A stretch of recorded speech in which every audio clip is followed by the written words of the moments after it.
Hi అండి. నేను మీ gastro surgeon doctor Dwarakanath Reddy. ఈ రీల్‌లో మనము జీఐ క్యాన్సర్ ప్రోగ్నోసిస్ ఎలా ఉంటది?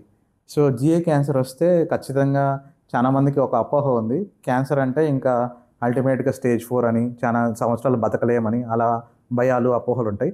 అట్లేం లేదండి.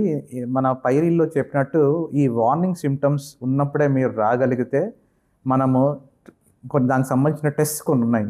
అల్ట్రాసౌండ్ గానీ, అప్పర్ జిఐ ఎండోస్కోపీ గానీ, లోయర్ జిఐ ఎండోస్కోపీ, కొలనోస్కోపీ గానీ, సిటీ స్కాన్ గానీ, కొన్ని రకాల బ్లడ్ టెస్ట్‌లు వీటన్నిటితో మనం గానీ స్టేజింగ్ చేసి త్వరగా గానీ కనుక్కోగలిగితే, అంటే స్టేజ్ 1 ఆర్ స్టేజ్ 2 త్వరగా ఆ స్టేజ్‌లో మనం కనుక్కోగలిగితే ఖచ్చితంగా ఈ సర్వైవల్ రేట్స్ అనేది అద్భుతంగా ఉంటాయి.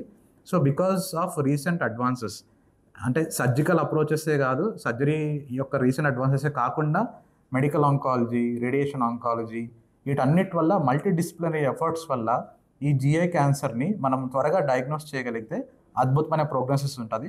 నార్మల్ పాపులేషన్ ఎన్ని రోజులు సర్వైవ్ అవ్వగలరో అన్ని రోజులు ఈ పేషెంట్స్ కూడా సర్వైవ్ అయ్యే అవకాశం ఉంటది. Thank you.